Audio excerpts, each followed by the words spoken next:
ট্ৰাম্পক হত্যা কৰিলেহে শান্ত হ'ব ইৰাণ। ট্ৰাম্পক নিধনৰ পণ লৈছে ইৰাণে।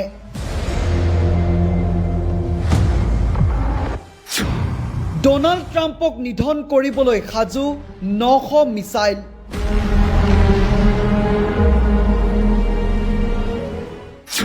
ইৰাণৰ টাৰ্গেট আমেৰিকাৰ ৰাষ্ট্ৰপতি ডোনাল্ড ট্ৰাম্প। আজিয়েই হ'ব প্ৰতিশোধৰ ভয়ংকৰ পৰিণতি।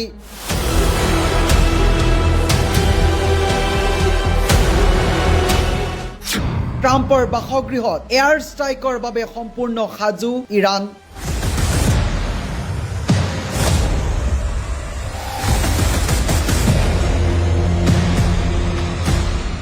অকলশৰীয়া নহয় ইৰাণ। ইৰাণৰ পক্ষত থিয় হৈ আমেৰিকা ইজৰাইলক সকিয়নি উত্তৰ কোৰিয়াৰ। ইৰাণ অকলশৰীয়া বুলি ভুল নকৰিব। যদি আক্ৰমণ হয় তেন্তে পূৰ্ণ শক্তিৰে প্ৰত্যাক্ৰমণ হ'ব, এই মন্তব্য কৰিছে উত্তৰ কোৰিয়াৰ ৰাষ্ট্ৰপ্ৰধান কিম জং উনে। সৰ্বোচ্চ নেতাৰ মৃত্যুত ইৰাণৰ এটাৰ পাছত আনটো প্ৰতিশোধ। ইৰাণৰ বিধ্বংসী আক্ৰমণত আমেৰিকাৰ যুদ্ধ বিমান ধ্বংসৰ লগতে মহা বিপদত ট্ৰাম্প। আমেৰিকান দূতাবাস পুৱতি নিশা ছাৰখাৰ কৰি দিলে ইৰাণে।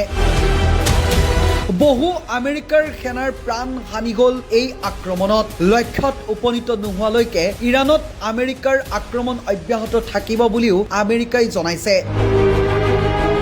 ইৰাণৰ প্ৰত্যাক্ৰমণত আমেৰিকাৰ দুখনকৈ যুদ্ধ বিমান ধ্বংস।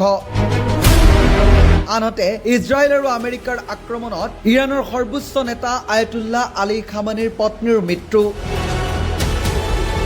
চতুৰ্থ দিনতো দেখিবলৈ পোৱা গৈছে যুদ্ধৰ বিভীষিকা। ইজৰাইল আমেৰিকাৰ বিৰুদ্ধে শক্তিশাল ইৰাণৰ। ভয়ংকৰ আক্ৰমণৰ আশংকাত কঁপিছে ইজৰাইল আমেৰিকা।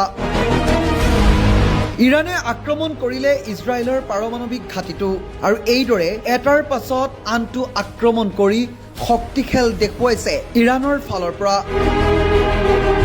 বৰ্তমান সময়ত ইজৰাইলত হাহাকাৰ। ইজৰাইল আমেৰিকাক ধ্বংস কৰিহে এৰিব ইৰাণে। বৰ্তমান সময়ত উগ্ৰ মূৰ্তি ধাৰণ কৰা দেখিবলৈ পোৱা গৈছে ইৰাণক।